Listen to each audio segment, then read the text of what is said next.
أعوذ بالله من الشيطان الرجيم. بسم الله الرحمن الرحيم.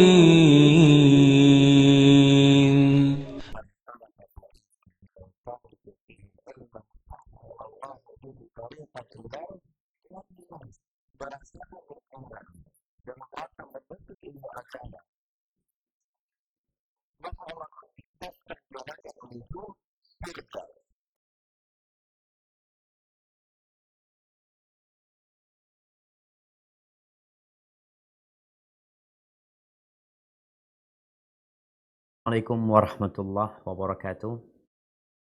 Alhamdulillah. Al-Khaliq, Al-Bari', Al-Musawwir. Lahul asma'ul husna. Segala puji bagi Allah Jalla Jalaluh. Dialah sang pencipta. Dialah yang memulai penciptaannya. Dan dialah yang memberikan rupa. Baginya nama-nama yang indah.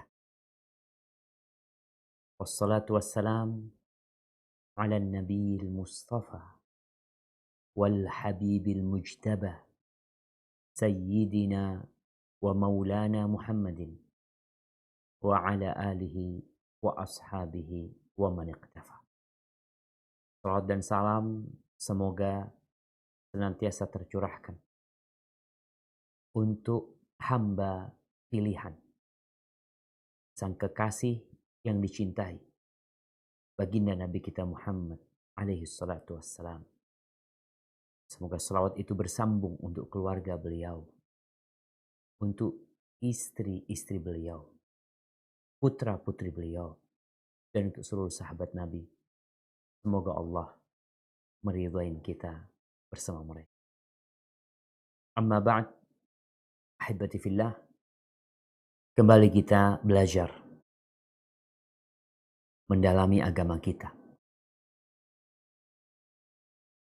menggali apa sebenarnya yang Allah inginkan dari kita, dan apa yang seharusnya kita harapkan dari Sang Pencipta. Orang-orang sekolah 9 tahun jadi wajib belajar. Apa sih sebenarnya yang mereka cari dalam 9 tahun? Tentang apa yang mereka pelajari? Ya, mungkin ada banyak hal tentang dunia yang dipelajarin oleh manusia.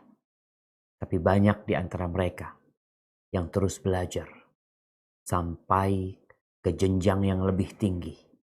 SMA, sampai S1, S2, bahkan sampai PhD. Namun yang dia dalamin bukan tentang agama dia, bukan tentang kehidupan yang abadi, bukan tentang surga dan neraka, tapi kebanyakan adalah hal-hal remeh yang bakal dia tinggalkan di dunia ini. Ahibati fillah, kita akan masuk ke bab nomor 61.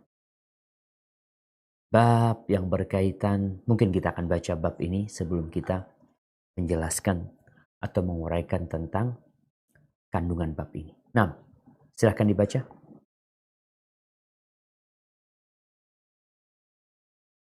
Bab 61 tentang para perupa makhluk bernyawa. Al-Bukhari dan Muslim meriwayatkan dari Abu Hurairah radhiyallahu anhu bahwa Rasulullah shallallahu alaihi wasallam bersabda, Qala Allahu ta'ala, "Wa man aghlamu mimman dhahaba yakhluqu ka khalqi, fa yakhluqu dzarratan aw liyakhluqu habbatan aw liyakhluqu sya'iratan." Allah Ta'ala berfirman, dan tidak ada yang bertindak lebih zalim daripada orang yang bermaksud mencipta seperti ciptaanku. Maka hendaklah mereka mencipta seekor semut kecil, atau sebutir biji-bijian, atau sebutir biji gandum. Barakallahu fikum. Jadi bab ini maja'a fil musawwirin. Tentang orang-orang yang menggambar. tentang orang-orang yang membuat rupa. Kenapa bab ini kok masuk dalam pembahasan Kitabut Tauhid? Ada apa sebenarnya?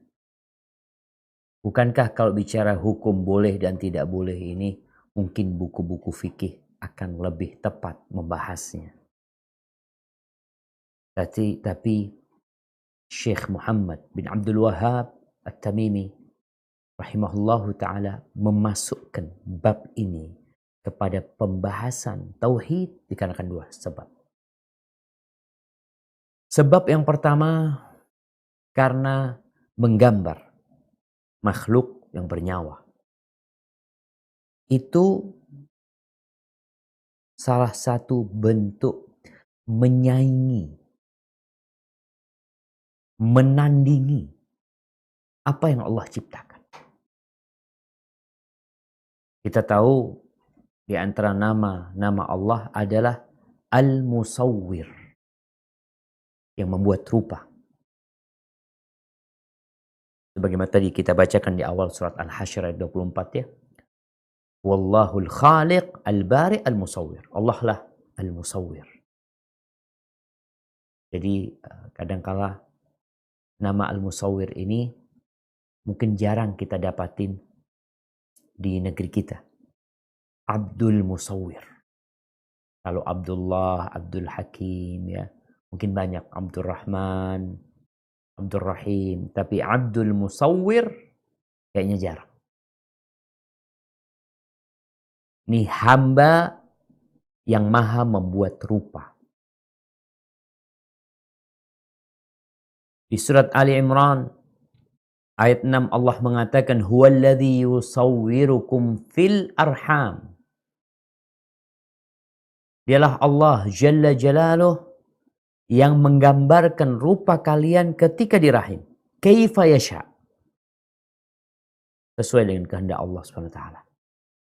Makanya kadangkala kalau anak keluar dari perut bundanya, kemudian dia melihat, ya Allah, aku kok warnanya tidak seperti bundaku, tidak seperti ayahku. Mungkin ayah bundanya putih, tapi dia kuning langsat. Mungkin dia lihat alis matanya kok tidak seperti alis mata ibunya yang bagus. Melihat hidungnya kok tidak seperti hidung ayahnya yang mancung. Kemudian lihat dagunya kok tidak terbelah seperti ibunya. Hebati fillah. Orang tua, bapak, ibu itu tidak menciptakan anak. Tidak mengkondisikan rupa anak. Tapi siapa yang membuat rupa anak itu? Allah Rabbul Alamin. La ilaha illahu al-azizul hakim. Jamaah rahimakumullah, ini jadi sebab yang pertama. Memasukkan bab ini kepada Kitabut Tauhid karena berkaitan dengan salah satu nama Allah Azza wa Jal dan salah satu pekerjaan Allah Jalla Jalaluh. Sebab yang kedua, kenapa dimasukkan kepada Kitabut Tauhid? Karena membuat rupa, baik itu dengan gambar atau dengan memahat atau dengan patung, itu salah satu penyebab terjadinya kesyirikan. Lihatlah, orang ketika mau menyembah, dia mau menyembah sesuatu yang ada rupanya. Mereka bikin tuh rupa-rupa itu. Mereka bikin berhala-berhala. Ada mungkin yang dipahat di relief ya, yang dipahat di dinding. Ada mungkin yang dilukis di gambar ya. Kita lihat bagaimana orang-orang yang menyembah Nabi Isa alaihissalam. Bukan hanya patung yang dibuat sama mereka. Mereka juga bikin tuh gambar-gambar di dinding. Mereka yang menyembah ibunya Nabi Isa alaihissalam, mereka bikin gambarnya Maryam. Mereka sembah. Jadi jamaah rahimakumullah, ada 2 fitnah yang menjadi faktor besar terjadinya kesyirikan ini, yang pertama adalah fitnah gambar. Berhala-berhala yang dimana-mana kalau kita melihat orang-orang yang melakukan kesyirikan, maka mereka akan membuat gambar. Baik dengan patung atau sekedar lukisan. Yang kedua adalah fitnatul kubur, fitnah kuburan. Di mana sebagian orang mengkultuskan orang-orang soleh yang telah dikuburkan. Yang nantinya bisa mengantarkan mereka kepada fitnah gambar. Seperti yang terjadi dengan kaumnya Nabi Nuh alaihissalam. Kalau kita lihat yang namanya ya Tuhan-Tuhan yang mereka sembah, itu adalah gambaran dari orang-orang soleh yang telah mati. Kalau mungkin di agama lain mereka mengatakan arwah-arwah nenek moyang mereka, ya. Maka itu yang terjadi dengan kaumnya Nabi Nuh alaihissalam yang akhirnya terwarisi oleh umat-umat selanjutnya. Ini fitnah kuburan dan fitnah gambar-gambar tersebut. Sebagaimana sudah kita bahas dalam kitab ini, hadis Ummu Salamah dan Ummu Habibah. Kita tahu orang-orang Mekah, mereka tahu kesyirikan yang terjadi di Mekah. Ada berhala-berhala, ada gambar-gambar, patung-patung. Jadi kalau bicara gambar, ada yang modelnya patung di luar Ka'bah sana, dan ternyata ada gambar-gambar yang dipahat di dinding Ka'bah bagian dalam. Ada. Ketika mereka hijrah ke Habasyah, terjadi interaksi antara agama Islam dengan agama Nasrani. Karena mayoritas orang-orang Mekah adalah kaum musyrikin. Sedangkan mayoritas orang-orang di negeri Habasyah, mereka beragama Nasrani. Umat Kristiani mereka.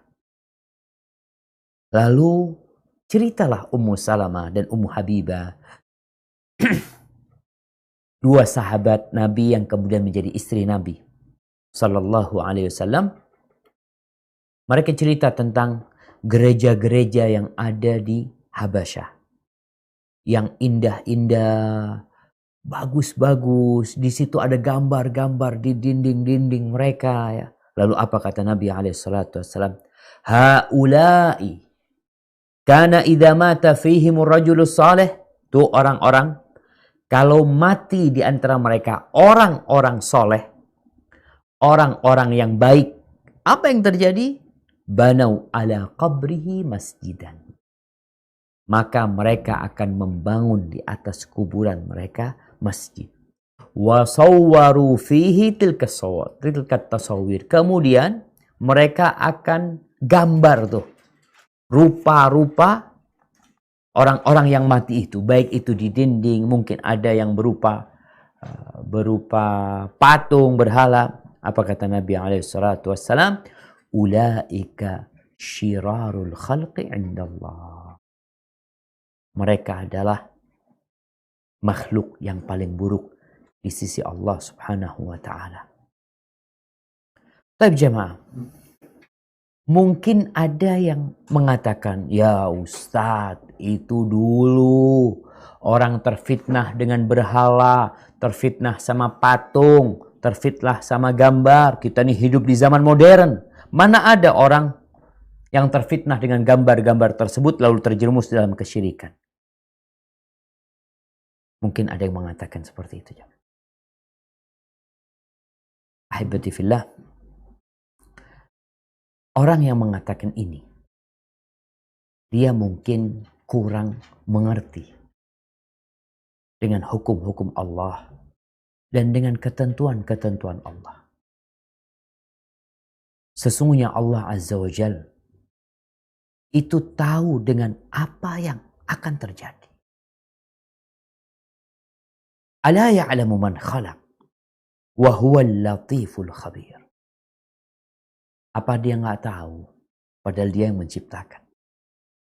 Dan dia maha lembut dan maha mengetahui secara detail. Buktinya hari ini engkau melihat orang-orang yang masih sujud, ruku dengan gambar-gambar itu.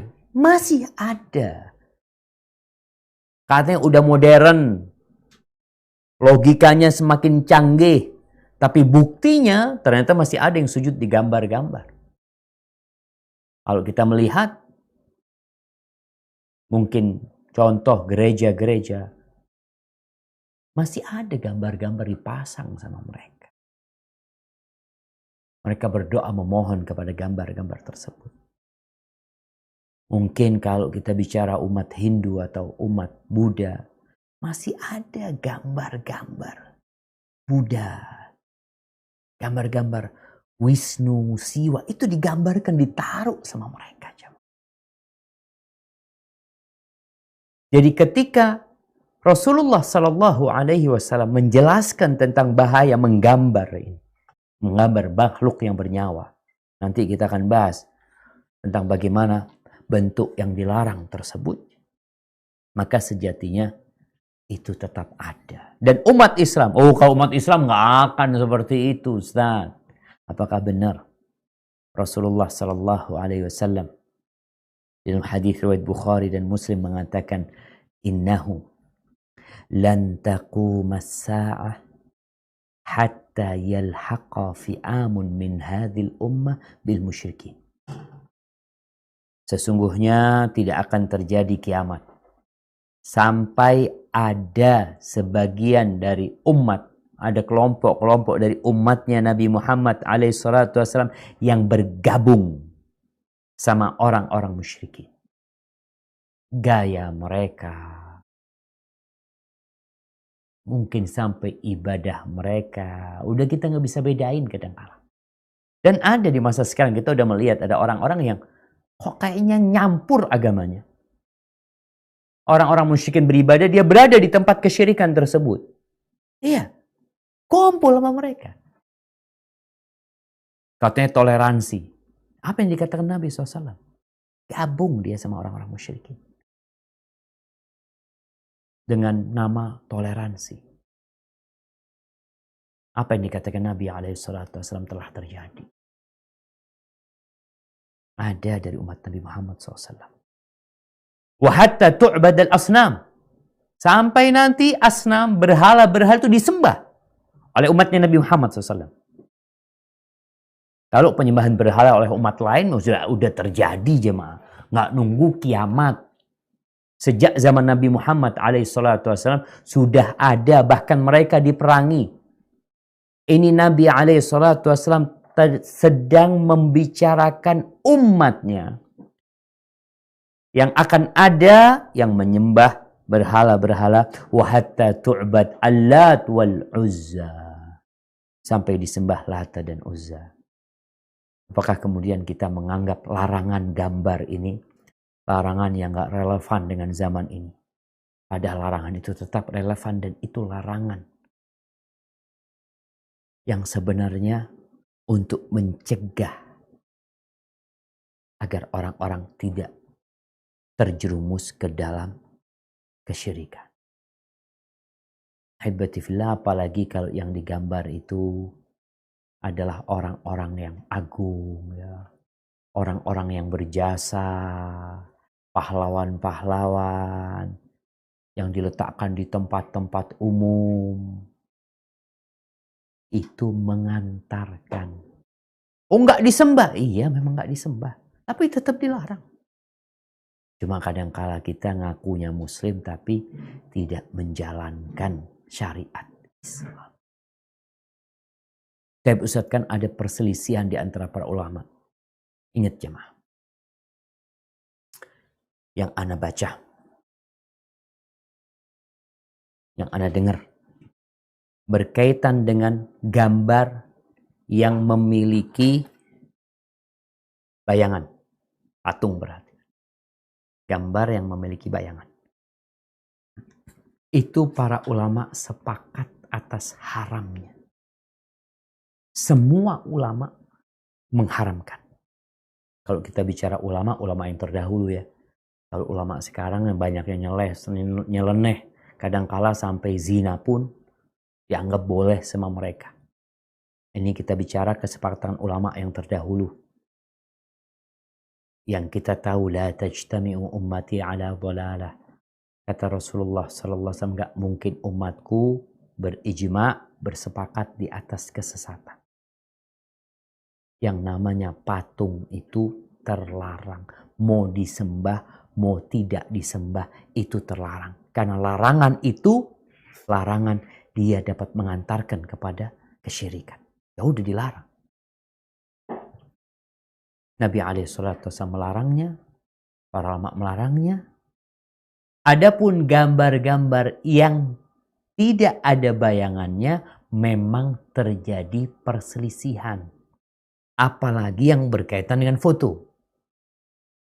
Maka kita akan baca di sini.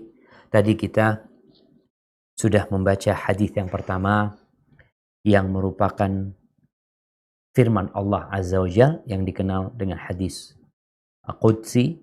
Ini hadis diriwayatkan oleh Imam Bukhari dan Muslim. Sebab hadis ini, Abu Hurairah menyampaikan hadis ini, disebutkan bahwa beliau masuk ke sebuah rumah di kota Madinah. Fara'a fi a'laha rajulan yusawwir. Dia melihat ada orang yang sedang menggambar jamaah. Mungkin dengan memahat ya, di dindingnya, di atasnya itu. Ini kita tahu zaman itu kalau bicara yang namanya memahat, menggambar, mereka lebih ahli daripada orang-orang di masa sekarang.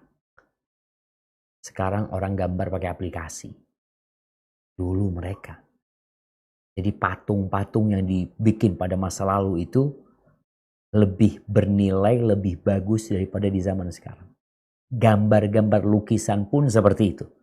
Kalau ada orang sekarang ini menggambar dan orang dulu menggambar, tetap yang lebih dinilai adalah gambaran orang-orang dulu. Ini dia gambar di atasnya itu, temboknya itu. Jadi seakan-akan mungkin dia di temboknya memahat atau dia menggambar, melukis.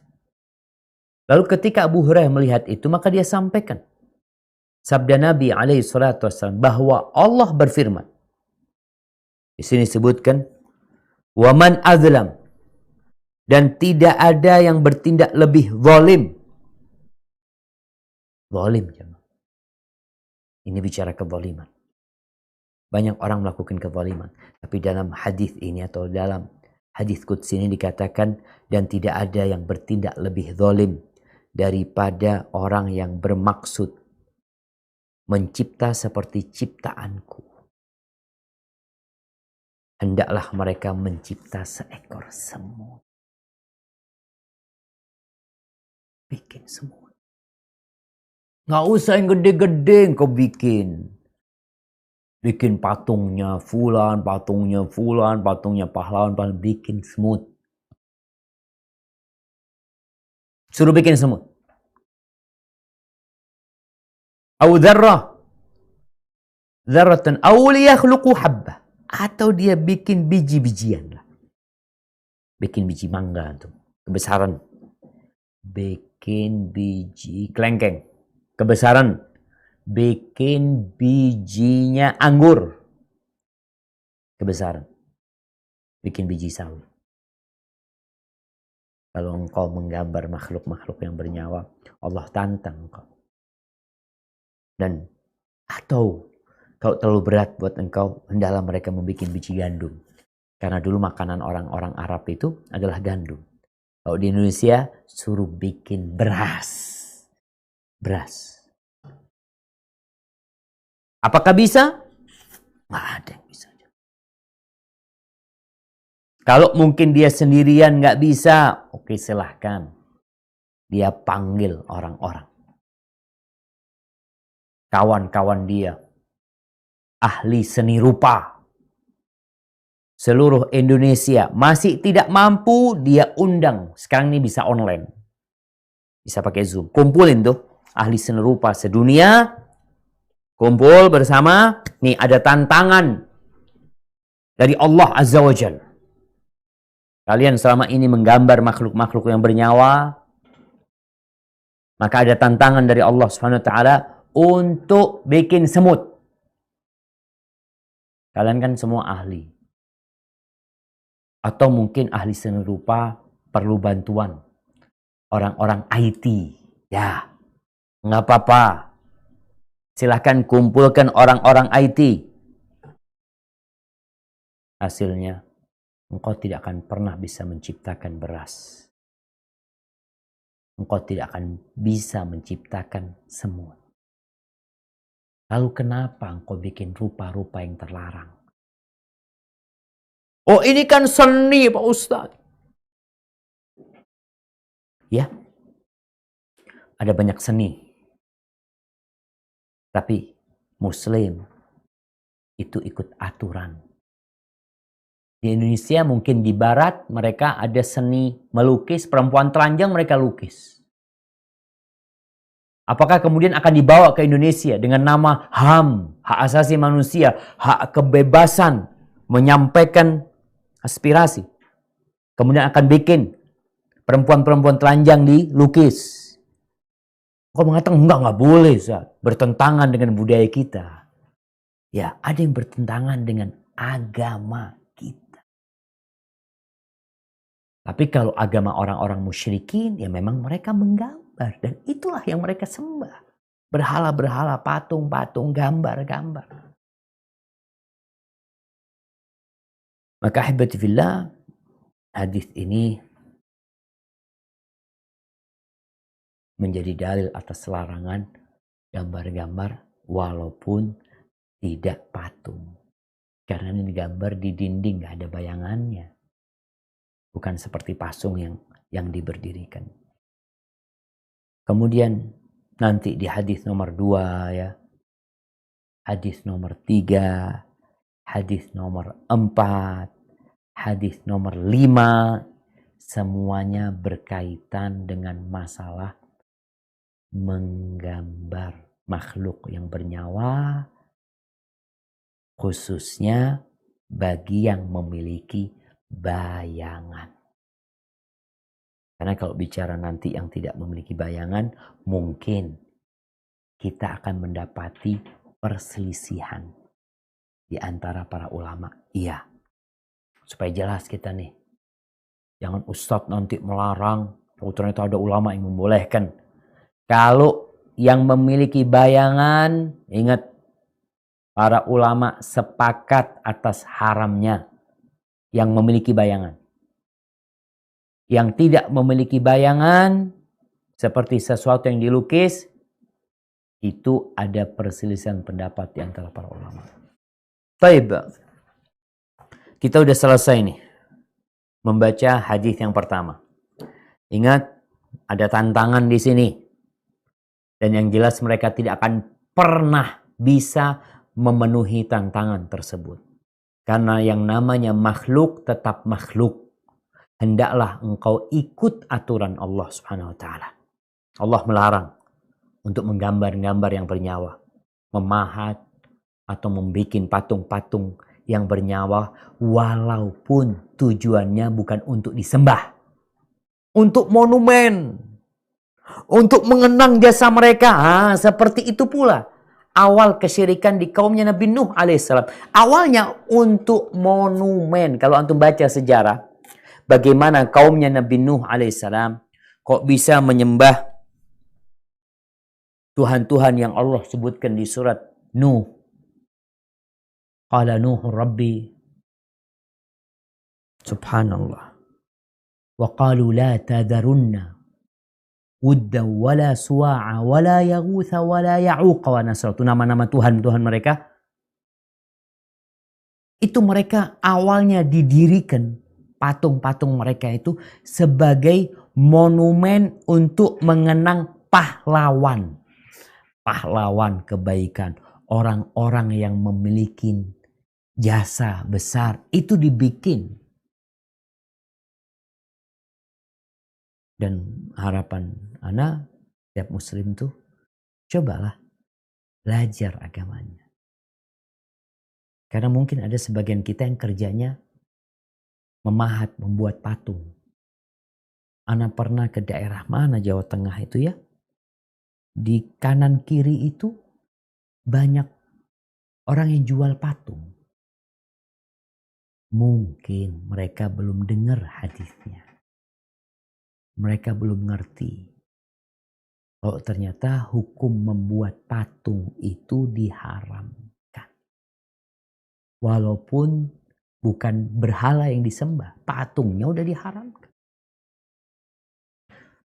Tapi ini kita tidak berkata dia melakukan kesyirikan ya. Orang yang membuat patung itu bukan berarti oh dia membuat kesyirikan, enggak. Tidak. Dia melakukan yang haram. Tapi kalau dia membuat patung berhala yang disembah, maka ya sudah. Seperti bapaknya Nabi Ibrahim akhirnya sebagai tukang membuat berhala yang untuk disembah. Karena ada dua model orang yang membuat berhala. Tapi kita akan baca hadis yang kedua. Silahkan. Bukhari dan Muslim meriwayatkan pula dari Aisyah bahwa Rasulullah Shallallahu Alaihi Wasallam bersabda, "Asyaddun nasi adaban yaumil qiyamati alladzina yudahuna bi khalqillah." Manusia yang paling keras siksanya pada hari kiamat adalah orang-orang yang membuat penyerupaan dengan makhluk Allah. Baik, di sini Allah bicara tentang manusia yang akan mendapatkan siksa terberat pada hari kiamat. Mungkin di dunia mereka dieluk-elukan. Di dunia mereka dijadikan manusia-manusia yang memiliki jasa. Ini patung buatan fulan. Ini patung hasil kerja fulan. Dikerjakan bertahun-tahun dikerjakan. Sehingga memulai nilai yang di dunia mereka mendapatkan pujian. Apalagi kalau dikatakan patung yang dibikin dia sempurna. Nggak ada cacatnya. Maka Rasul SAW mengatakan asyaddun nasi adzaban. Ini termasuk manusia yang paling keras siksanya. Kapan? Hari ini? Bukan. Mungkin hari ini engkau tersenyum dan tertawa. Yaumal qiyamah. Pada hari kiamat. Di mana di sana satu hari sama dengan 1000 tahun. Satu hari sama dengan 1000 tahun. Alladzina yudahuna bi khalqillah. Mereka adalah orang-orang yang membuat penyerupaan dengan makhluk Allah. Kenapa sih engkau harus menyerupai makhluk Allah yang dilarang engkau untuk menggambar? Jadi yang dilarang itu menyerupai makhluk Allah atau niat menyerupai makhluk Allah. Dua-duanya terlarang. Engkau pun walaupun gak niat, enggak Ustaz, Anda gak niat sama sekali ingin menyerupai ciptaan Allah Subhanahu wa taala. Tapi engkau melakukan sesuatu yang hasilnya menyerupai ciptaan Allah Subhanahu wa taala. Oh, berarti Allah gak ingin disaingi. Ya. Karena yang kau lakukan adalah dusta. Makanya nanti kita akan lihat kenapa orang-orang yang membuat gambar-gambar bernyawa itu. Nanti Allah perintahkan kepada dia untuk menghembuskan ruh. Gak bisa engkau. Maka hendaklah kita tahu diri. Untuk mengenang orang-orang yang baik itu. Ada caranya. Baca karya tulis mereka. Baca karya tulis mereka. Ceritakan tentang kebaikan-kebaikan mereka. Kita nih umat Islam. Antum ngelihat enggak? Ada patungnya Nabi Muhammad SAW. Kalau bicara siapakah orang yang paling berjasa di muka bumi ini. Maka buat kita dia adalah Nabi Muhammad SAW. Apakah kita perlu dengan patungnya Nabi Muhammad SAW untuk mengenang beliau? Enggak. Dan kita bisa mengenang. Jadi dalih bahwa saya patung untuk mengenang itu dalih yang sangat lemah sekali. Apalagi dalam Islam dilarang. Dan kalau bicara mengenang, ada banyak cara mengenang. Abu Bakar Siddiq. Siapa orang yang paling berjasa setelah Nabi Muhammad alaihi salatu wasallam? Abu Bakar As-Siddiq radhiyallahu anhu. Apakah kita perlu pasang gambarnya Abu Bakar di rumah kita untuk mengenangnya? Oh, lihat nih Abu Bakar. Apakah kita perlu bikin patungnya Abu Bakar di tengah-tengah kota kita? Yang besar. Dengan tinggi mungkin ya 100 kaki. Supaya orang-orang ingat sama Abu Bakar. Enggak. Dan kita bisa meneladani Abu Bakar Siddiq radhiyallahu anhu. Umar bin Khattab. Apakah kita perlu dengan gambarnya Umar bin Khattab, patungnya Umar bin Khattab? Enggak, kita enggak mau menyembah, enggak. Kita bicara tidak menyembah. Kalau menyembah syirik sudah. Kita bicara mengenang. Enggak syirik mengenang. Iya. Tapi mengantarkan kepada kesyirikan. Dan engkau ketika membuat berhala itu, membuat patung itu, engkau melakukan sesuatu yang dilarang oleh Allah. Dan Allah mengancam akan memberikan azab yang paling keras. Ahibati fillah. Maka hadis ini menjelaskan kepada kita tentang haramnya tadi membuat rupa-rupa tadi. Membuat patung ya. Taib. Dan hadis ini juga sebenarnya dijadikan dalil oleh sebagian ulama yang mengatakan gambar yang tidak memiliki bayangan juga sama terlarang. Kenapa? Karena sama-sama menyerupai makhluk Allah Subhanahu wa taala. Taib, ingat, kalau menggambar patung yang memiliki bayangan, itu ijma ulama haram. Adapun yang tidak memiliki bayangan seperti yang digambar di baju atau di dinding ya. Apakah itu termasuk yang dilarang? Maka pendapat banyak ulama mengharamkannya. Walaupun ada sebagian di antara mereka yang berpendapat tidak haram. Namun kalau melihat ya sabda-sabda Nabi SAW, bagaimana beliau marah ketika Aisyah radhiyallahu taala anha menutup rumahnya dengan kain. Pintunya ditutup sama kain yang ada gambar. Yang ada gambar-gambarnya. Maka tatkala itu Rasulullah SAW marah. Dan ada satu hal lupa tadi tidak mengingatkan. Di antara gambar yang atau gambar yang memiliki bayangan itu dikecualikan oleh para ulama. Gambar yang dibuat mainan atau patung-patung, boneka-boneka yang dibuat mainan anak-anak. Itu termasuk dikecualikan dari pengharaman. Karena memang itu untuk dimainkan sehingga tidak masalah ketika anak-anak main sama boneka ya, asalkan boneka tersebut tidak dipajang namun dimainkan. Baik, di dalam hadis yang diriwayatkan At-Tayalisi, Abu Dawud At-Tayalisi dari Usama bin Zaid radhiyallahu anhuma, bahwa dia berkata, dakhaltu ala Rasulillah sallallahu alaihi wasallam fil Ka'bah. Aku masuk menjumpai Nabi alaihi salatu wasallam ketika itu beliau di dalam Ka'bah.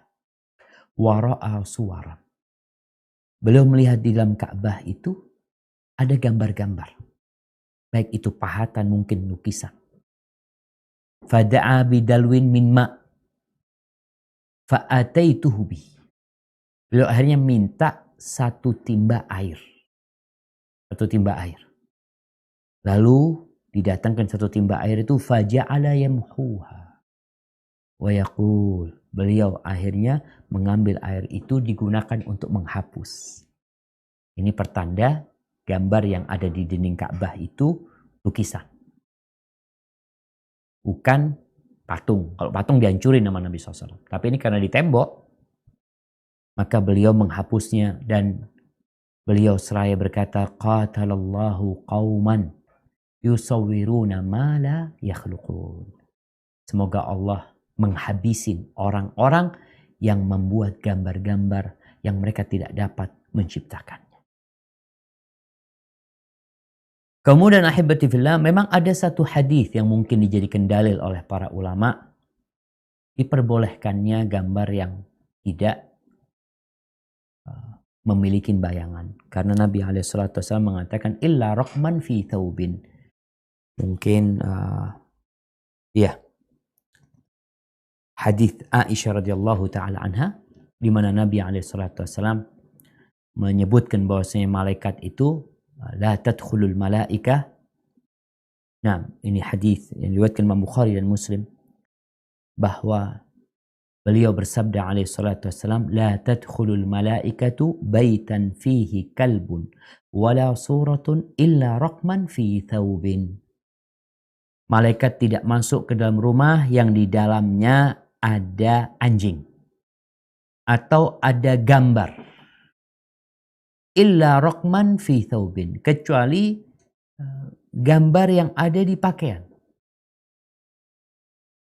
Jadi apa makna gambar yang di pakaian itu? Bisa jadi memang tadi gambar-gambar yang ada di dalam kain gitu loh. Memang kejadian ketika Nabi SAW melarang Aisyah untuk menutup dinding itu dengan kain yang ada gambarnya.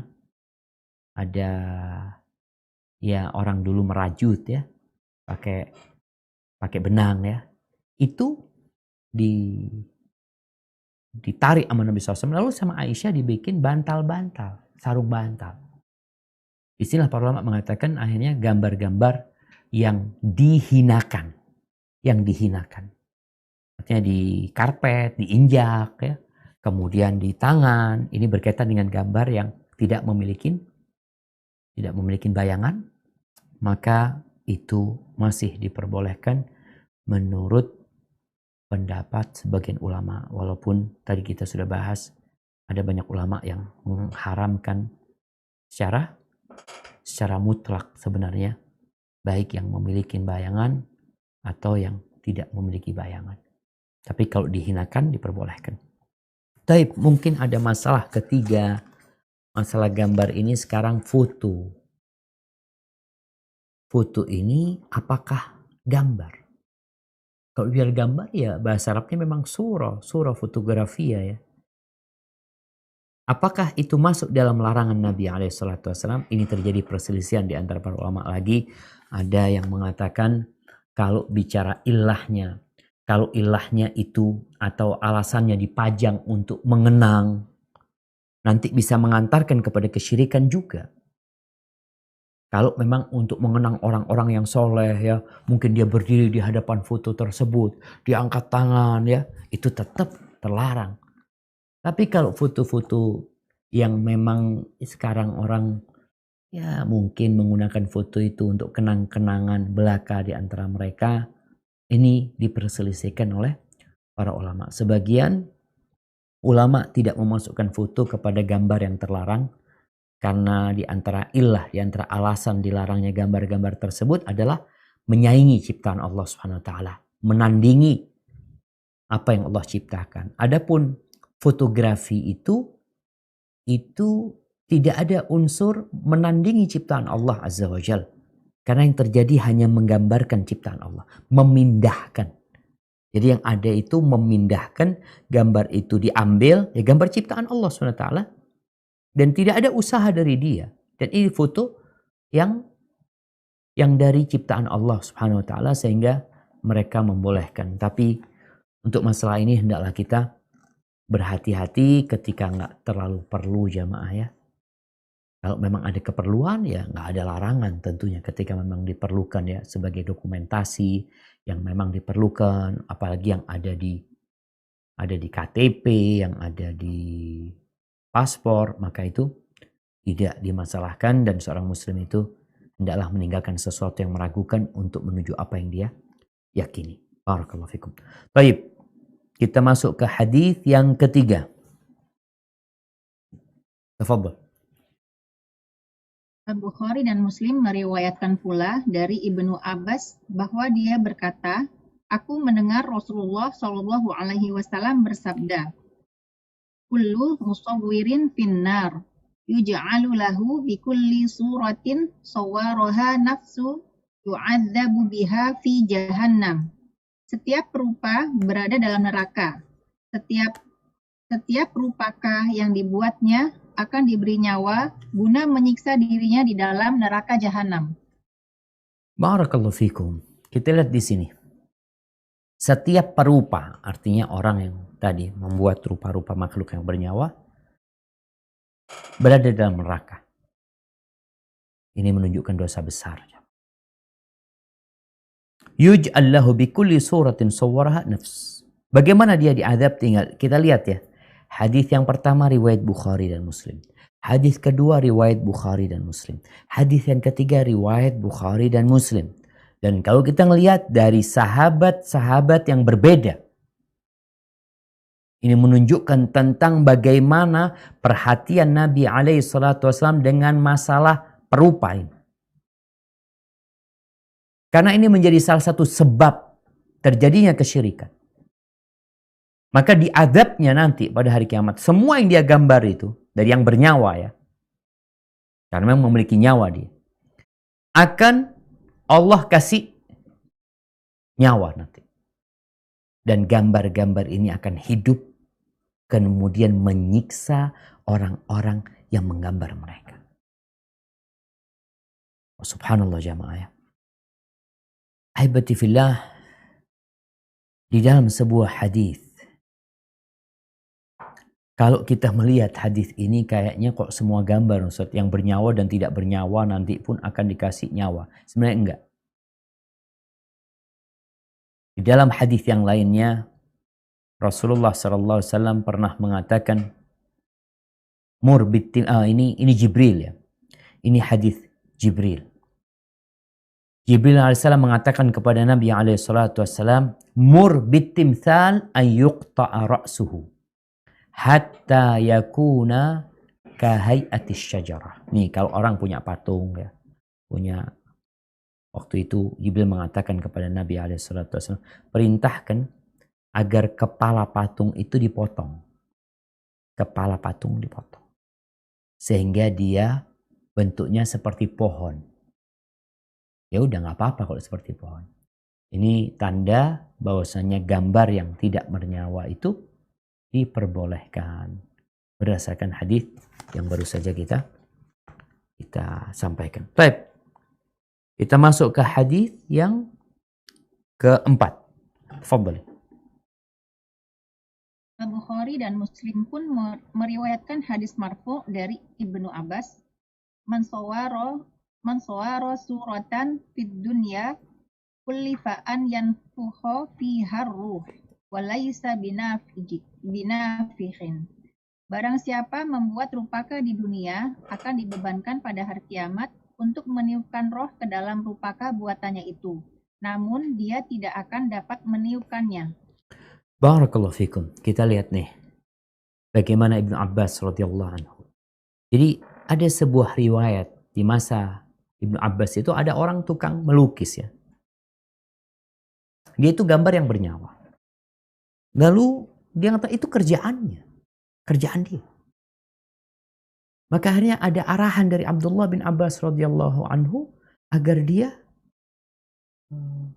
menggambar ciptaan Allah yang lainnya yang tidak bernyawa. Ada pohon ya, ada sungai, ada mentari, ada gunung ya. Ana lupa riwayat ini di mana. Mungkin bacaan Ana dulu ya. Tapi yang jelas orang mau menggambar yang tidak bernyawa diperbolehkan. Di hadis Abdullah bin Abbas ini, di sini disebutkan ada dua model dia diadab. Yang pertama, rupaka-rupaka yang dia bikin itu akan dikasih nyawa sama Allah dan akan menyiksa dia. Yang kedua, dia akan dipaksa untuk meniupkan ruh. Jadi jamaah, kalau ada orang dipaksa untuk melakukan sesuatu yang dia nggak mampu, dia akan tersiksa. Tersiksa batinnya. Bisa jadi ini adalah awal penyiksaan dia ketika di neraka.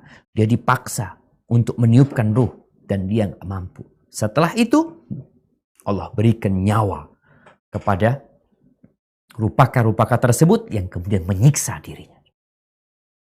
Ahibati fillah. Nih kalau kita bicara ya, Allah Azza wa Jalla itu sayang sama kita. Nabi Muhammad SAW itu sayang sama kita. Kenapa harus maksa membuat tadi gambar-gambar tersebut yang bernyawa padahal ada pilihan. Tapi ya manusia juga punya pilihan. Faman sya'a falyu'min wa man sya'a falyakfur. Yang mau beriman silahkan.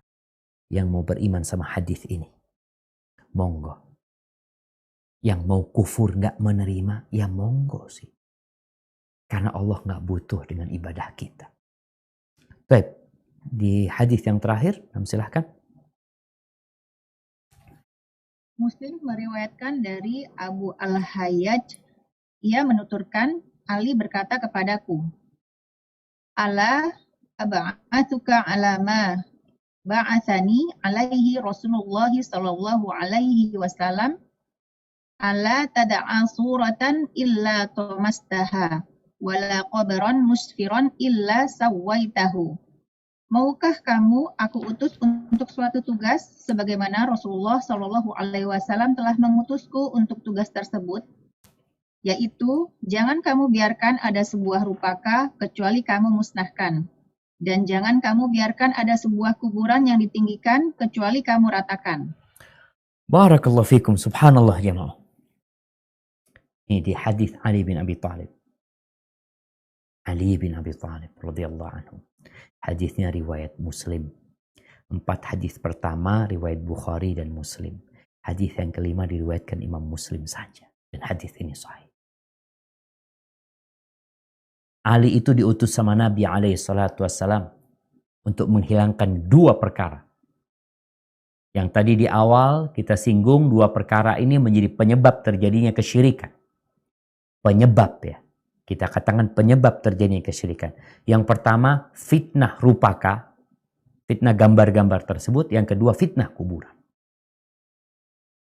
Maka Nabi SAW mengutus Ali bin Abi Thalib untuk tidak meninggalkan rupaka kecuali dia musnahkan. Tadi kalau itu patung, dihilangkan, wajahnya dipotong. Kalau itu lukisan, ya dihilangkan wajahnya. Seperti yang dilakukan Nabi SAW di dalam Ka'bah. Beliau hilangin. Dan Nabi SAW itu berusaha menjaga tauhid umatnya. Kalau dikatakan iya saat itu kan yang imannya lemah. Allahu Akbar. Jangan sok. Imannya kuat. Ana tidak akan mungkin melakukan kesyirikan. Dengan patung-patung yang ana bikin. Karena kita lihat sebagian umat Islam bikin patung. Patung gajah taruh di rumahnya. Patung kuda. Rumahnya kadang-kala ada patung singa, patung macam-macam ya. Dan kita lihat ini fitnah jamaah. Orang-orang yang melakukan kesyirikan itu terfitnah dengan gambar-gambar tersebut. Nggak bisa dia itu terlepas dari hal tersebut. Ada ciptaan Allah. Engkau piara silahkan. Allah nggak melarang engkau memelihara umpamanya kuda. Ya. Engkau ingin apa binatang-binatang yang baik. Apalagi yang bisa dimakan dagingnya silahkan dipelihara. Maka ini diutus untuk menghilangkan jamaah. Subhanallah ketika anak ke Jordania. Di situ ada Petra. Tempat kaum Nabatiin ya. Tinggal di sana mereka termasuk salah satu peradaban kuno. Di situ banyak patung-patung. Tapi ketika anak ke sana kepalanya itu hilang semua.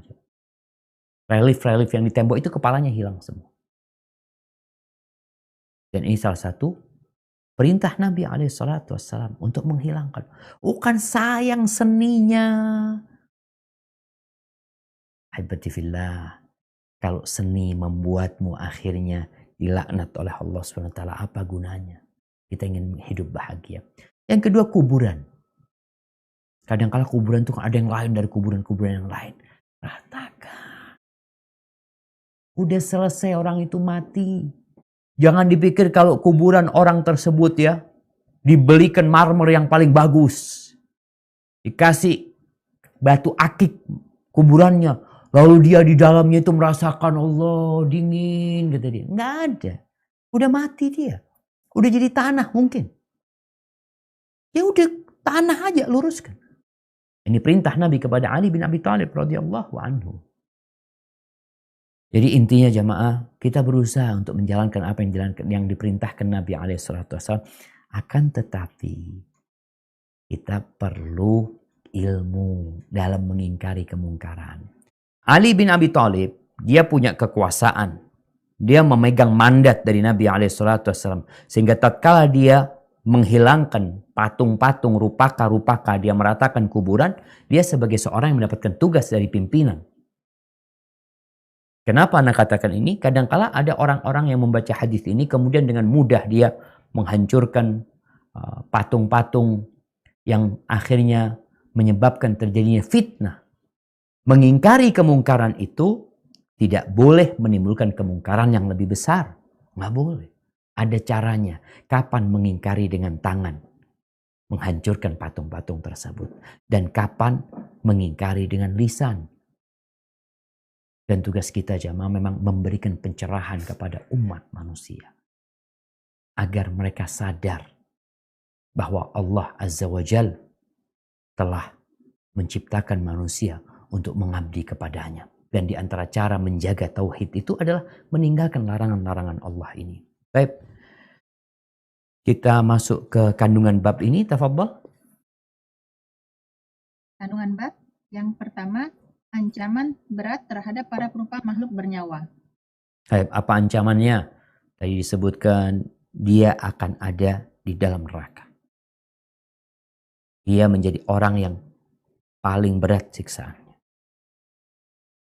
Akan diperintahkan kepadanya untuk meniupkan roh. Kemudian rupaka-rupaka yang dia bikin akan Allah datangkan nantinya.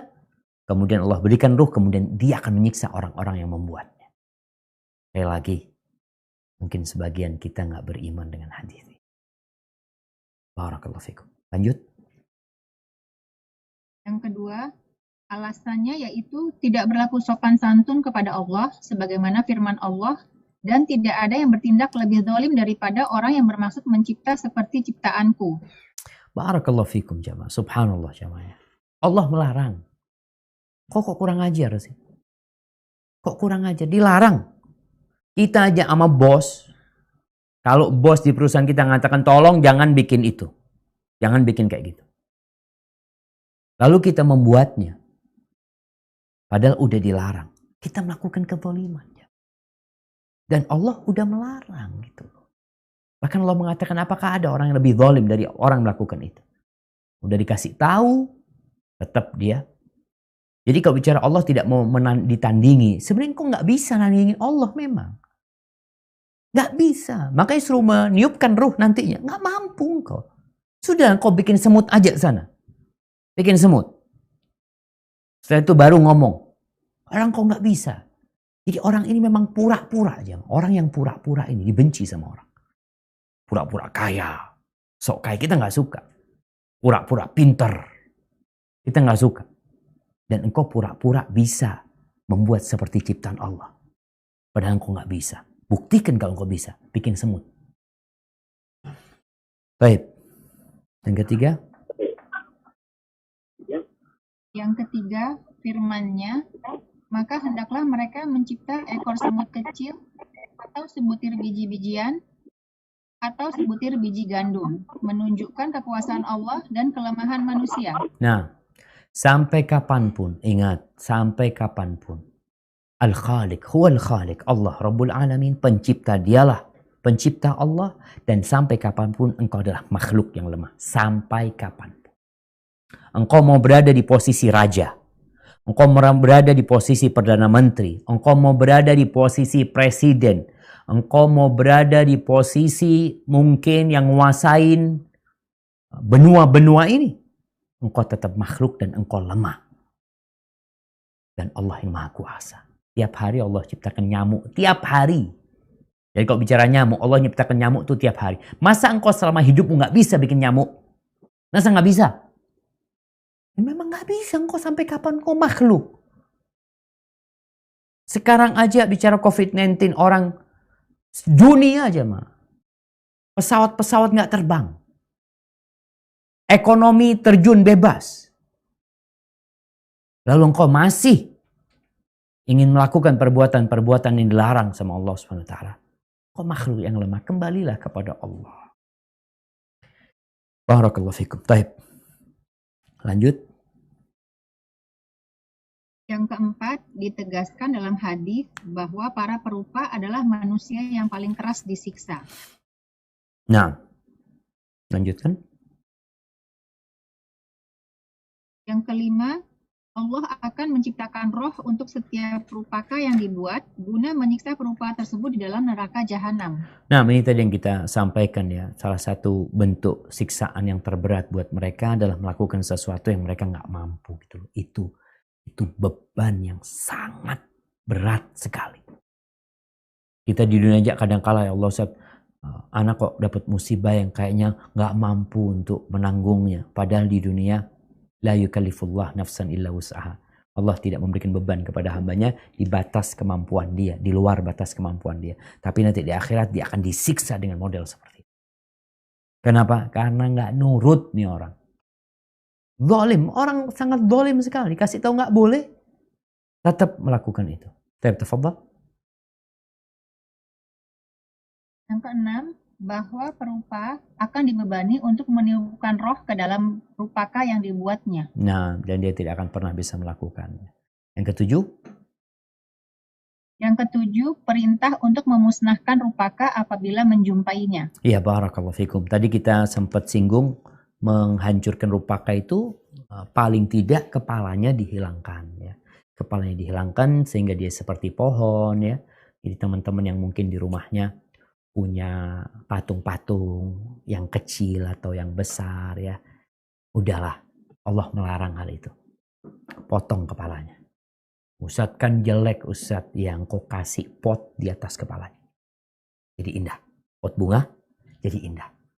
Kemudian yang diperbolehkan adalah buat anak-anak ya, yang memang mainan-mainan yang dimainkan oleh mereka itu termasuk ada dispensasi karena Aisyah radhiyallahu ta'ala punya boneka-boneka, punya kuda-kudaan yang bersayap ya. Sehingga di sini para ulama mengatakan rukhsah bagi anak-anak, bukan bagi bapak-bapak dan bukan buat ibu-ibu. Kecuali engkau mau kembali seperti anak-anak lagi. Jadi engkau beli apa yang bagus lalu dia mainkan ya. Ya mungkin karena engkau kembali seperti anak-anak sehingga diperbolehkan. Kalau ada orang-orang yang mungkin, ya kita tahu ada orang yang pikun, jamaah atau apa.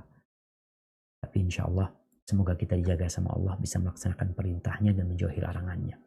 Hadza wallahu a'lam bishawab. Mungkin kita masuk ke sesi tanya jawab. Nah, mana persilahkan.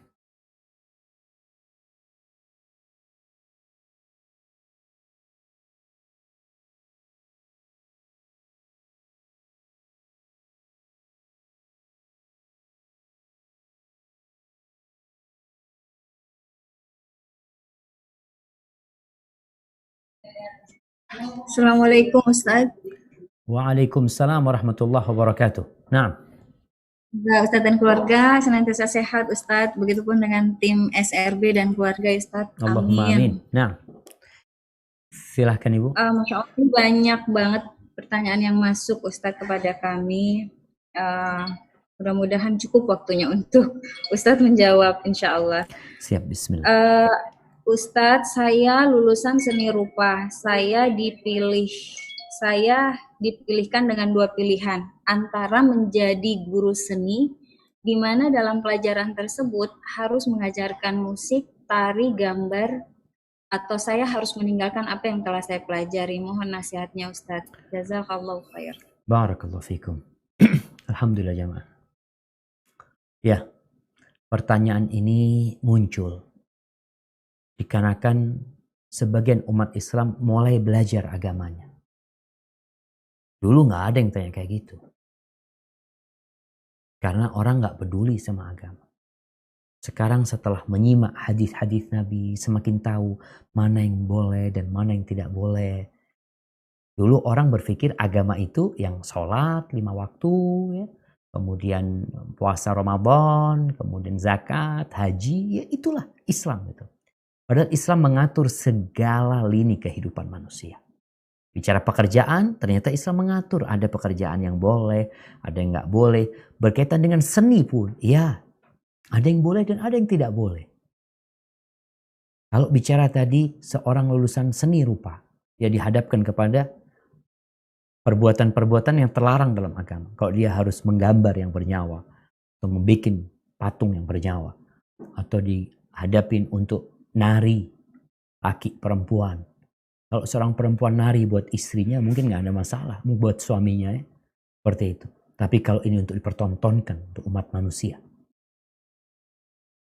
kemudian berkaitan dengan musik yang kita sudah tahu hukum, maka pilihan dia adalah cari pekerjaan lain.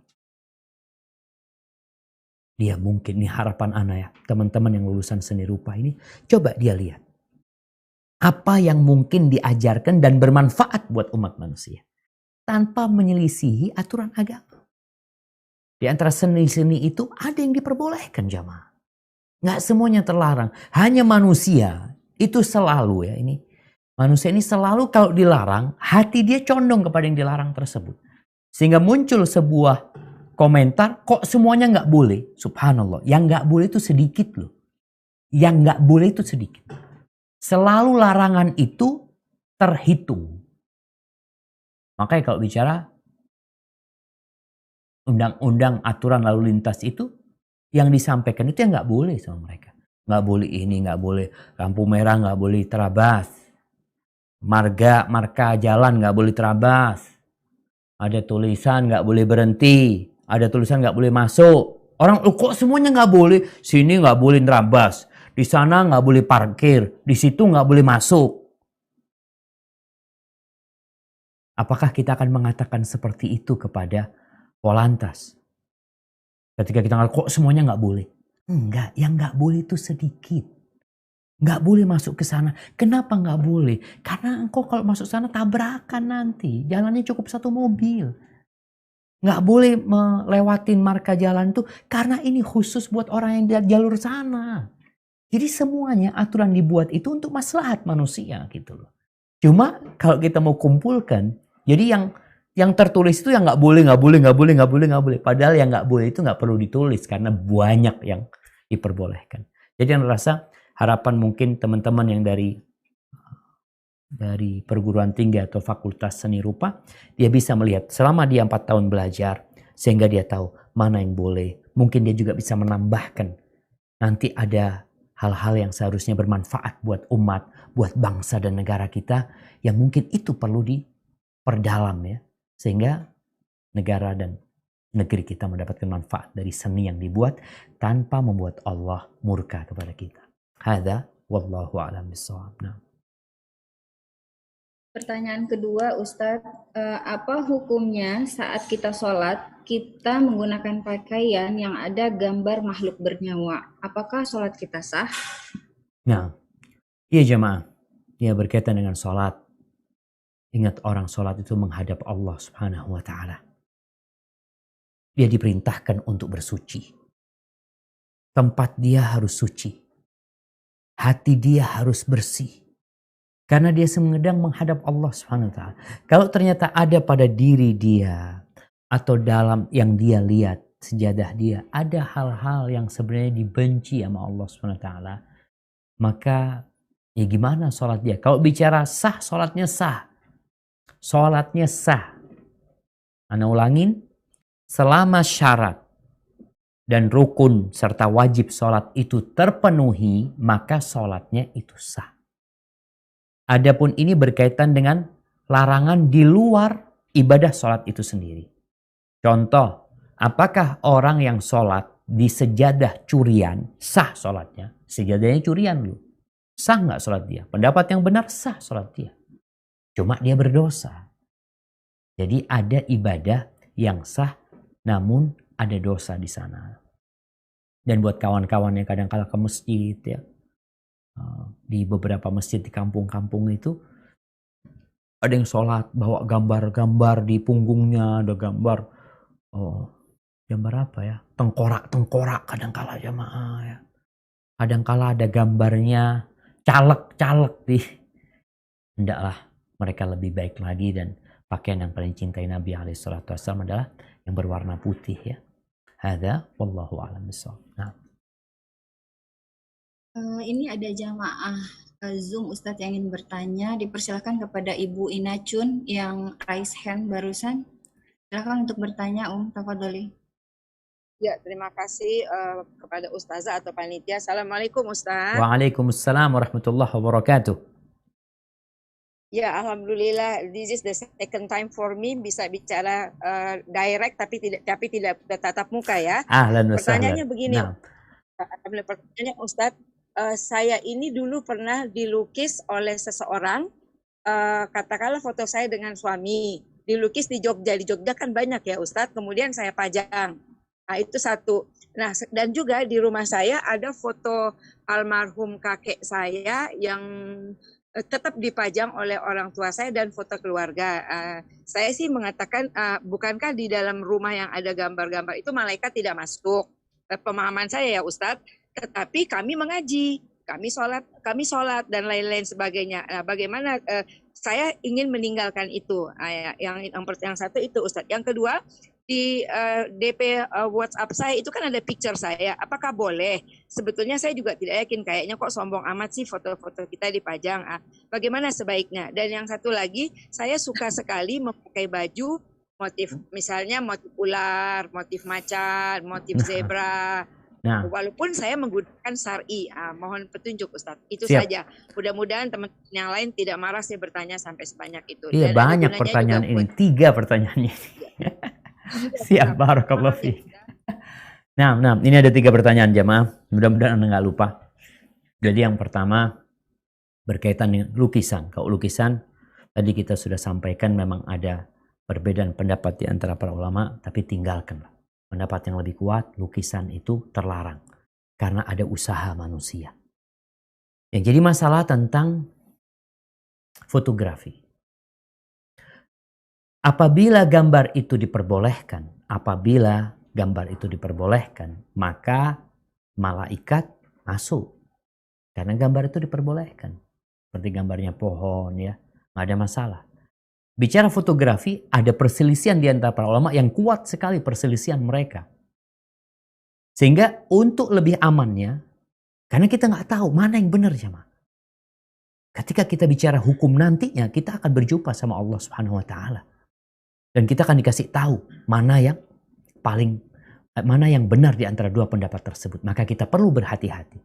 Sehingga foto-foto, kita bicara foto-foto keluarga, hendaklah ditaruh saja. Tidak dipajang. Agar kita lebih selamat, dan kalau bertanya apa sih tujuannya juga. Taruhlah di dalam, tidak dipajang. Kalau tadi bertanya kan kita ngaji, iya jemaah. Yang nggak masuk itu malaikat rahmat. Adapun malaikat azab, adapun malaikat pencabut nyawa, ada malaikat yang mencatat amalan manusia, dia tetap mencatat di sana amalan manusia. Bukan berarti orang yang sholat di dalam rumah tersebut nggak tercatat gitu, karena malaikat pencatatnya nggak masuk, tetap masuk. Jadi malaikat-malaikat yang membawa rahmat ya, yang kita tahu ketika majelis ilmu itu malaikat turun ya, duduk di sana, itu mereka nggak hadir, nggak masuk mereka. Jibril nggak mau masuk ke rumah Nabi alaihi salatu wassalam karena ada gambar tadi. Maka kita hendaklah berhati-hati. Adapun kemudian kalau tadi ibu mengatakan ada lukisan bersama suami, maka hendaklah dihilangkan, dibuang, disobek, selesai sudah. Pertanyaan yang kedua berkaitan dengan foto di handphone ya, foto di profil sana ya. Untuk perempuan hendaklah dia berusaha untuk menghilangkan foto tersebut. Karena foto itu bisa diambil sama orang. Bisa diambil sama orang foto tersebut ya. Apalagi kalau kondisinya dia tadi ya dia bersolek di sana ya. Kadang-kadang mereka ingin tampak cantik seperti itu, hendaklah nasihat ana dihilangkan, diganti profil yang lainnya. Yang sekedar untuk mengenalkan dirimu. Tapi kalau mungkin memang laki-laki ya, dia memang untuk mengenalkan dirinya supaya tidak dikesan menipu, memang ini dia seperti itu, mungkin ada hajat di sana. Tapi kalau tidak ada hajat, hilangkan. Ganti dengan profil-profil yang lain. Ada banyak yang boleh jamaah, ada banyak yang boleh. Kemudian yang ketiga berkaitan dengan pakaian. Kalau tadi pakaian yang motif kuda, motif binatang-binatang, ini termasuk tadi masalah yang diperselisihkan oleh para ulama, tapi pendapat yang lebih kuat itu termasuk yang dilarang, lebih baik ditinggalkan kecuali kain-kain yang mungkin dijadikan keset ya, atau apa yang dihinakan, itu nggak ada masalah. Tapi kalau dipakai, hendaklah kita meninggalkannya, dan sekali lagi banyak yang diperbolehkan jamaah. Hadza wallahu a'lam bishawab. Pertanyaan berikutnya Ustadz, apa hukum memajang patung yang lengkap dengan tangan dan kepala tapi tanpa wajahnya polos Ustadz, untuk dipajang di toko pakaian syar'i? Baik, barakallahu fikum. Iya, ini kembali ke masalah tadi yang masuk gambar itu adalah kepala ya. As-suratu ar-ra's. Nabi alaihi salatu wasallam mengatakan yang disebut gambar itu adalah kepala. Fa'idha quti ar-ra's. Kalau kepalanya dihilangkan, fala surah. Maka itu tidak masuk gambar. Di sini pula ada sebagian yang berpendapat ketika dihilangkan wajahnya, bentuk wajahnya dihilangkan, nggak ada mata, nggak ada hidung, nggak ada mulut di sana ya, jadi pajang di sana hanya sekedar untuk kebutuhan. Tadi kebutuhannya adalah karena ini bicara kerudung, jadi mau nggak mau harus ada kepalanya yang dipakai. Tapi ketika itu bukan kerudung, sekedar pakaian, maka lebih baik kepalanya tidak dipakai. Jadi yang menghilangkan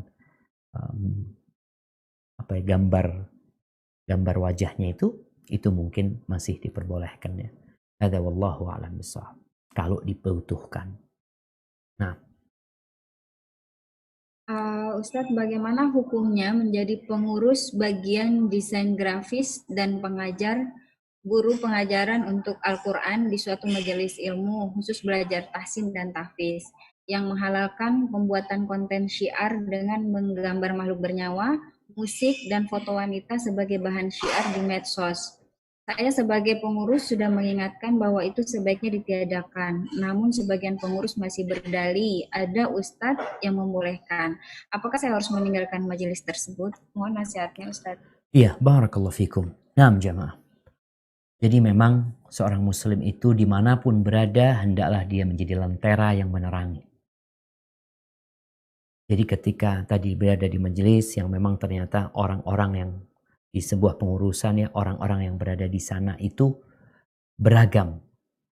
Ada yang berpendapat mungkin boleh, Ustadz ada yang membolehkan, ada yang tidak membolehkan. Bagaimana anti di situ? Keberadaan anti di sana harus bisa menghilangkan kemungkaran. Kalau tidak menghilangkan kemungkaran, mengurangi kemungkaran. Ini penting. Jadi keberadaan di sana itu bukan hanya untuk cari uang, enggak. Karena kita tahu di sini ada hal-hal yang mungkin terlarang ya. Sebenarnya bagus gitu loh. Cuma kalau tadi dikatakan ya membuat iklan-iklan yang bermanfaat buat umat sejatinya, itu hal-hal yang indah sebenarnya. Tapi di dalamnya bercampur beberapa larangan yang mungkin mereka berdalih bahwasanya ada sebagian ustadz yang masih membolehkan hal itu. Tugas anti adalah terus amar ma'ruf nahi munkar dengan cara yang mungkin bisa diganti-ganti gitu caranya ya. Kalau kita lihat Nabi Nuh alaihissalam ketika berdakwah itu macam-macam caranya. Ada yang terang-terangan, ada yang sembunyi-sembunyi. Mungkin ada yang di malam hari, ada yang di pagi hari, di siang hari. Maka silahkan anti tetap di situ. Tapi dalam kondisi keberadaan anti mengontrol kemungkaran itu mamanya 10. Karena kalau di situ insya Allah kemungkaran jadi 8. Dan anak akan terus berusaha jadi 7, jadi 6, jadi 5. Dan kalau bisa hilang kemungkaran tersebut. Jadi keberadaan anti mudah-mudahan bermanfaat di sana dan memberikan dampak baik. Tapi kalau enggak, seperti Ana sudah mencoba bertahun-tahun, kayaknya Ana di situ dan kalau di luar sama aja sebenarnya. Ya, makanya itu jadi pilihan anti untuk cari tempat lain yang lebih bermanfaat buat anti. Tapi sekali lagi, seorang muslim dimanapun dia berada, hendaklah dia berusaha untuk menjadi lentera, menerangi yang gelap, membersihkan yang kotor, dan dia menyempurnakan yang kurang. Hada wallahu a'lam bishawab. Pertanyaan berikutnya Ustadz, ini dari para orang tua Ustadz, karena ada beberapa pertanyaan yang serupa. Anaknya mungkin yang bersekolah masih di sekolah umum Ustadz, diberikan tugas pada pelajaran kesenian untuk menggambar makhluk bernyawa seperti manusia atau hewan, atau membuat lilin yang menyerupai binatang. Hanya saja setelah tugas tersebut selesai dikirim fotonya ke guru. Kemudian setelah itu mereka menghancurkan karya seni tersebut. Apakah yang seperti itu tetap akan dimintai pertanggungjawaban Ustadz? Barakallahu fikum. Iya jemaah. Ketika dia membuat, disinilah ada dalam proses pembuatan itu, dia melakukan sesuatu yang terlarang. Memang dilarang sama Allah SWT hal itu. Tapi ketika dia menghancurkannya, barang yang dia bikin telah dia hancurkan. Tapi dihancurkannya itu hendaklah dengan taubat kepada Allah SWT. Dia menyesal perbuatannya. Karena ada orang menghancurkan untuk membuat yang baru lagi. Jadi proses itu karena dia telah melakukan dosa, hendaklah dia bertobat kepada Allah SWT. Dan kalau bisa, dia menggambar, tadi membuat binatang-binatangan umpamanya, tapi nggak pakai kepala. Paling nggak dihilangkan rupa wajahnya. Sehingga kalau tanya sama gurunya, ya guru takut sama Allah SWT. Nanti anak diminta untuk meniupkan nyawa di sana. Jadi anak-anak juga perlu dididik untuk takut sama Allah SWT. Sehingga dia melakukan sesuatu itu bukan karena perintah orang tuanya. Ayo hancurin. Tapi karena perintah orang tuanya. Namun ketika dia, ini gak boleh. Udah hancurin. Kita minta ampun sama Allah SWT karena telah melakukan sesuatu yang Allah gak suka dengan perbuatan itu. Semoga dengan cara seperti itu nanti gurunya pun ya bisa dapat pelajaran ya. Ketika dia mengatakan, ini kok gambar gak ada wajahnya gitu ya. Ya kita sampaikan gak boleh. Pak guru atau bu guru ya.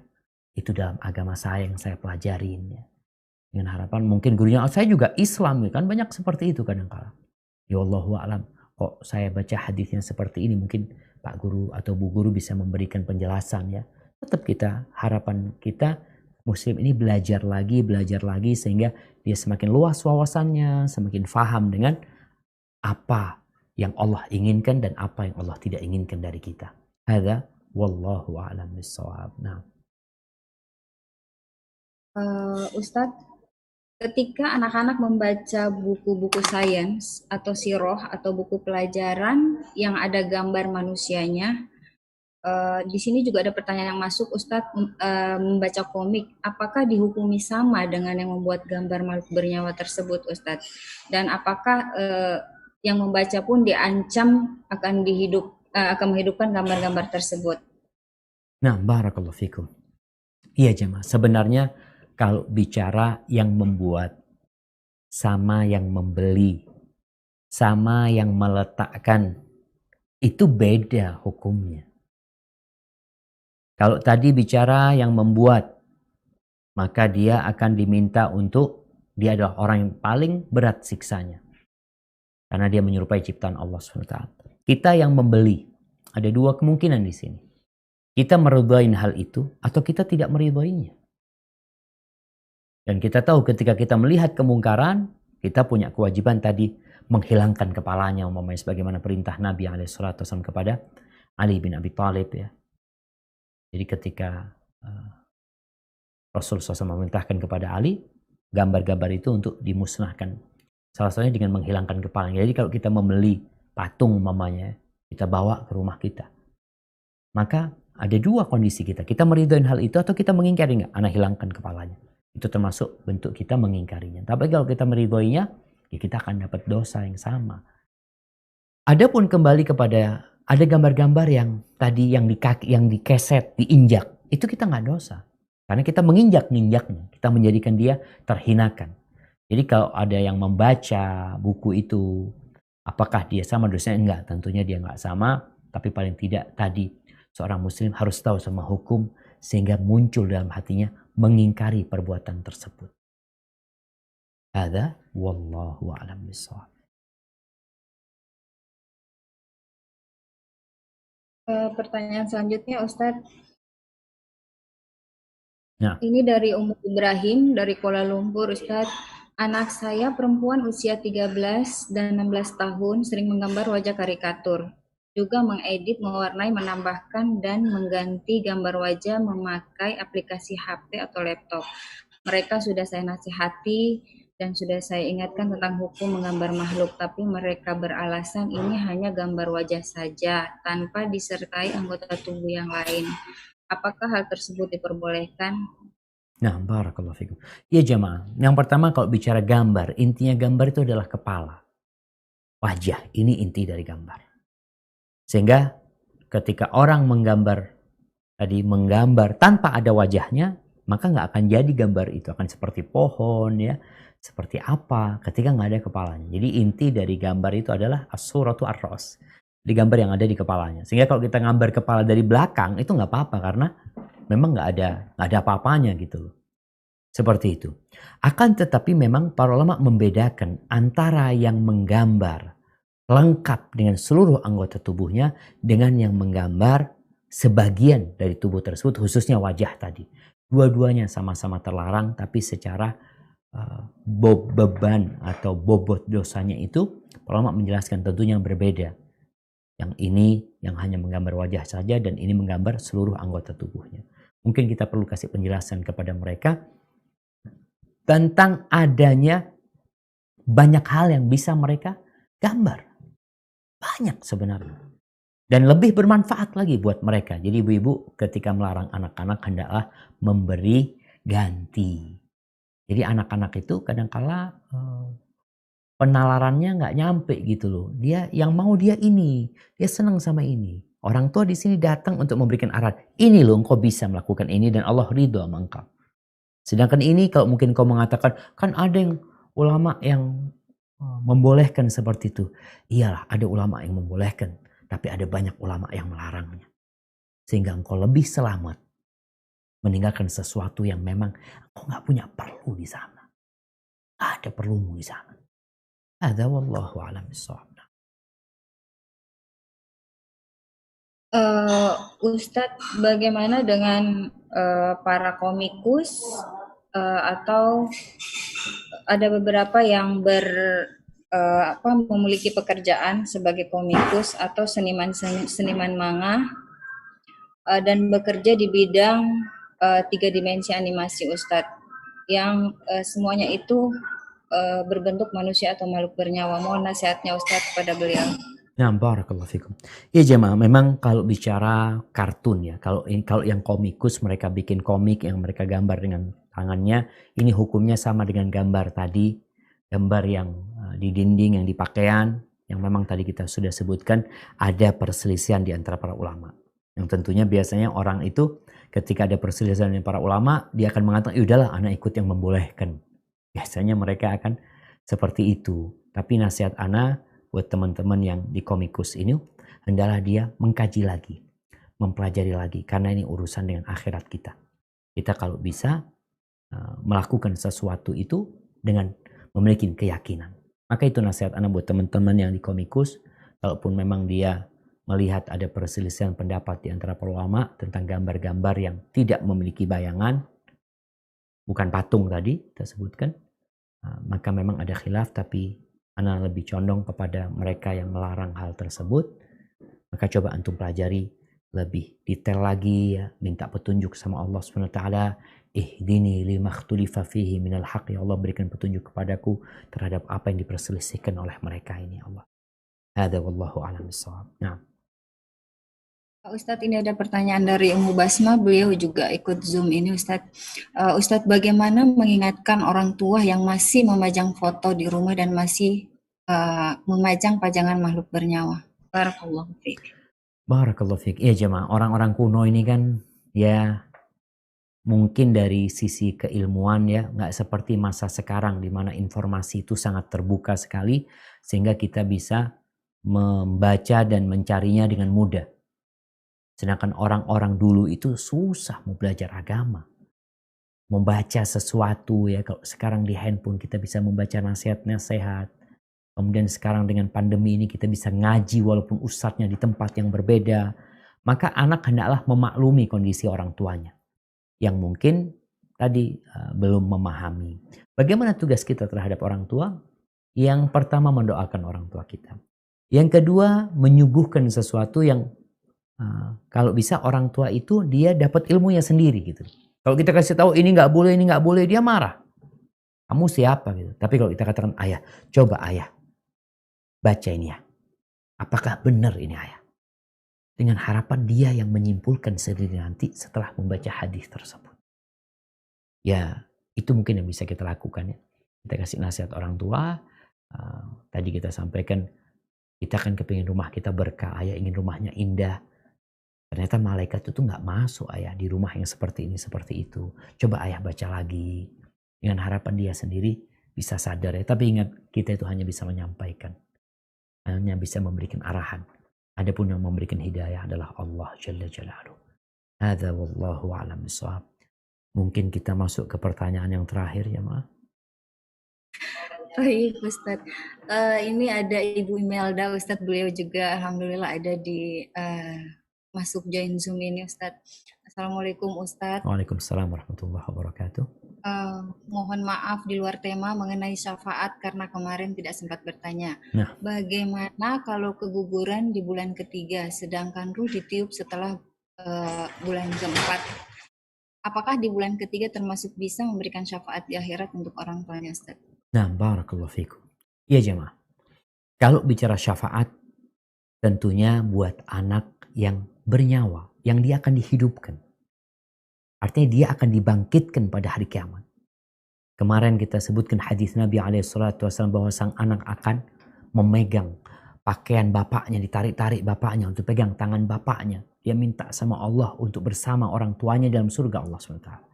Adapun yang meninggal dunia, sebelum nyawa ditiupkan, maka dia bukan anak.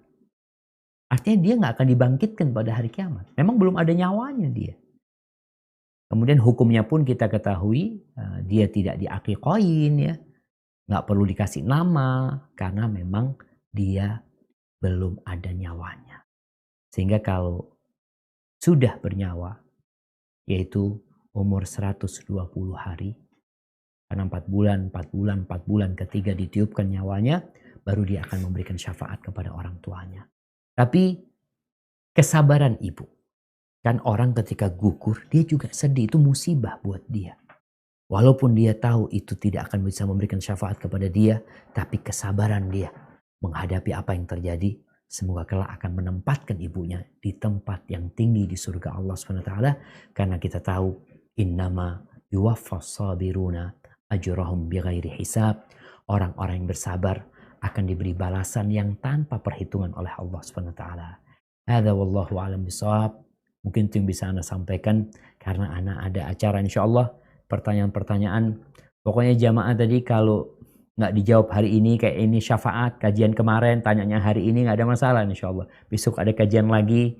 Mudah-mudahan kita terus bisa ngaji walaupun kita sedang berada di rumah kita masing-masing. Barakallahu fikum. Subhanakallahumma bihamdika. Ashhadu an la ilaha illa anta. Astaghfiruka wa atubu ilaik.